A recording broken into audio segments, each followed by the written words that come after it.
Coming up on West Dakota Fox News at 9. After a long road, the historic tax reform bill now sits on the president's desk. Plus, an Amber Alert issued after a mother is murdered. But first, a heavy dusting of snow across the state. What you need to know about what's coming next. This is West Dakota Fox News at 9 with Molly Martinez and meteorologist Henry Blakes. Your first news of the night starts right now on West Dakota Fox News at 9.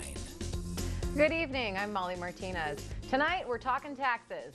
Before we get to that, our other top story, winter is upon us. This was the scene in Minot a short time ago. Roads completely caked in wet powder. According to the National Weather Service, already 5 inches have fallen. Over in Williston, a similar story. A warning for drivers tonight, take it slow. It's hard to get any traction in these conditions, and the snow continues to fall.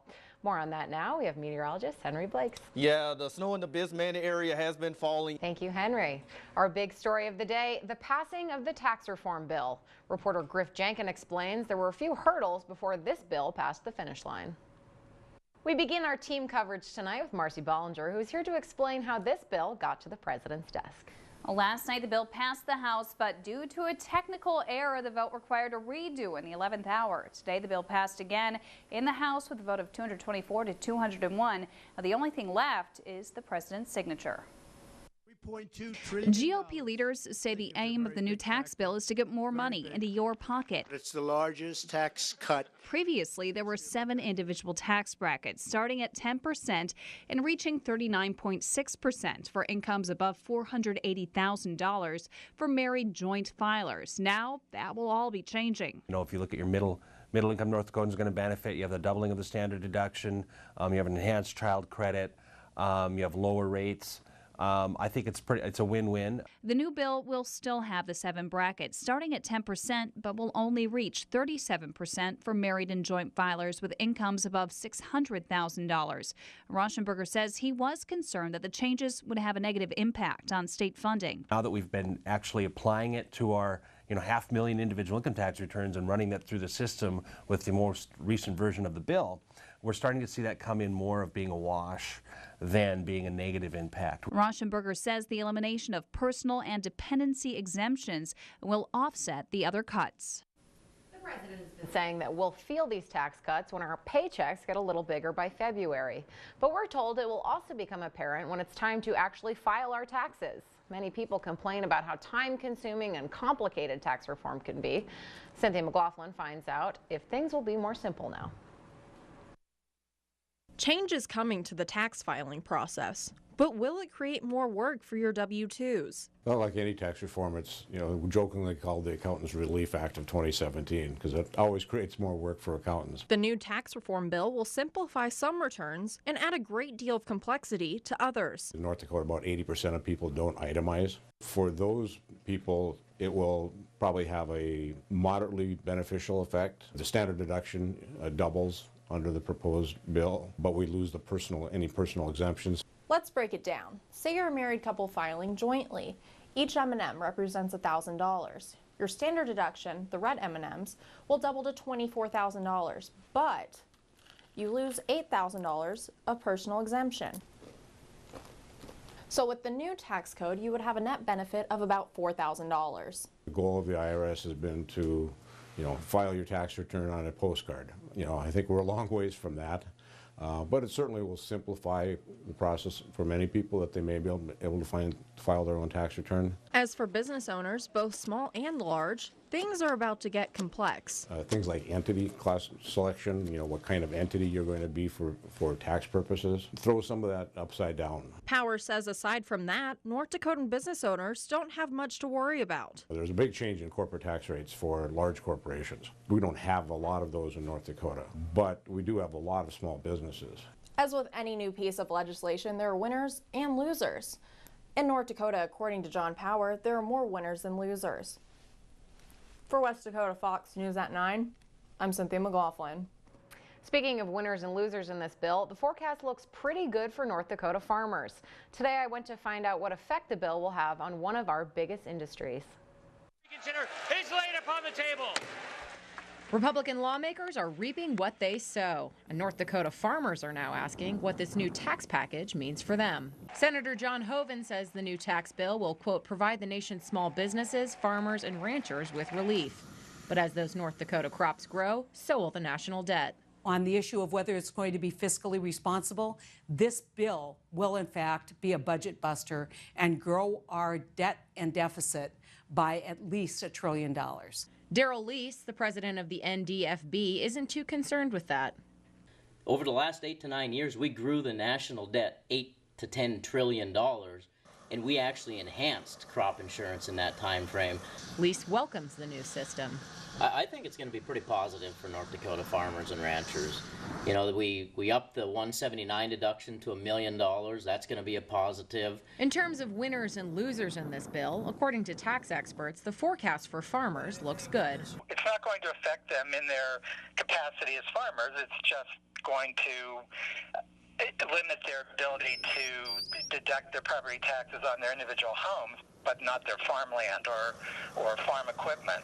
Another hot-button issue for farmers, the so-called death tax. The estate tax, or the death tax, the exemption was doubled to $11 million, which, you know, should we really be taxing an event like death anyways? By doubling that exemption, it now only applies to a handful of farms nationwide. And those are mostly industrial Goliath farms. Not really something North Dakota family farms need to worry about.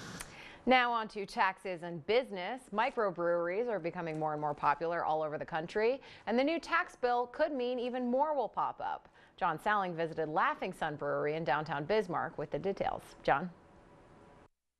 The bill will lower federal excise tax for small breweries, dropping the tax per barrel from $7 to $3.50.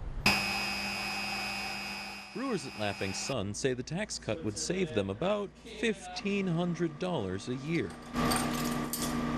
You know, that's a piece of equipment. We can add another tank in there per year, investing back in the business, investing back into our employees. However, they say they have some mixed feelings about this tax cut. You know, I don't want to see it go there. If we're, you know, sacrificing education and things like that for us to make beer and do that. Clean. Mike said that across the brewing industry, this cut would take around $680 million away from the federal government and back to craft brewers across the country. According to the Brewers Association, craft brews make up about 12% of U.S. beer sales as of 2016. From Laughing Sun Brewery, I'm John Salling.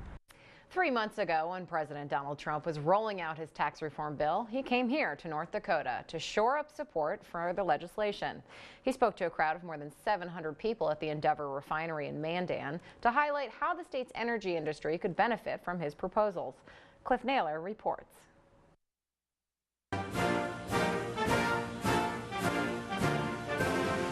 On a hot September afternoon, President Donald Trump promoted a plan he claimed would make the Bakken great again. You're the hardworking people who provide the energy that makes this country run. And we're finally getting the government out of the way so you can do your jobs. Mandan was just one stop on the president's cross-country tax reform tour. Now his proposals are about to be signed into law. It's good for the investment community in terms of, inspiring more activity into the Bakken. We think people are going to have more money in their pockets. We employ tens of thousands of people across North Dakota. It's going to be good for those workers. Ron Ness says tax reform isn't the only policy initiative Trump has advanced to enhance oil and gas development in the state. He says implementing reasonable and fair energy regulations and signing executive orders to complete construction of the Dakota Access Pipeline have also benefited the industry. For West Dakota Fox, News at 9, I'm Cliff Naylor. The tax reform bill rolls back the individual mandate, which required people to buy health insurance or pay a penalty. A congressional report estimates that change will leave an additional 13 million people uninsured. Some health providers are concerned it could lead to more visits to the ER. Trying to get the word out to our people to try to use urgent care centers and urgent 24-hour, 24/7 clinics, versus emergency, unless it's truly an emergency. Standard & Poor did their own analysis, estimating that the number of uninsured people will be closer to 5 million. Police in Houston are looking for a missing baby after her mother was found murdered. 6-week-old Chanelle Flores was initially believed to be with her father, Thomas Bernardus. But officials say Bernardus was located in San Antonio and told police he was not involved. Relatives of the child's mother are pleading for Chanelle's safe return. A statewide Amber Alert is in effect. We're getting some new numbers tonight on the cost of disasters. According to the global reassurance firm, the cost of natural and man-made disasters jumped sharply in 2017 to $306 billion. Hurricanes Harvey, Irma, and Maria are to blame. The U.S. was the hardest hit region with a huge amount of damage caused by the second coastal line hurricane season since 2005. Time now to take a check on this winter weather we're having with meteorologist Henry Blakes. Here's something you don't see every day. A driver in Orlando got onto the freeway and saw this guy surfing on the back of a semi. The driver says he sped up to warn the driver of his unknown passenger. A spokesperson for the trunking company says it worked and the driver pulled over, discovering the guy on the back. They say the guy ran for it and the cops took it from there. Here's our catch of the day. A pair of fishermen in Oklahoma just nabbed a monster catfish. Check it out. The fish weighs in at 83 pounds. Once it was caught and weighed, it was released back into Gibson Lake. Henry, it's looking like all of our fishing is going to have to be ice fishing. Yeah, it's definitely going to have to be. At first, we got to get those lakes and rivers to freeze. But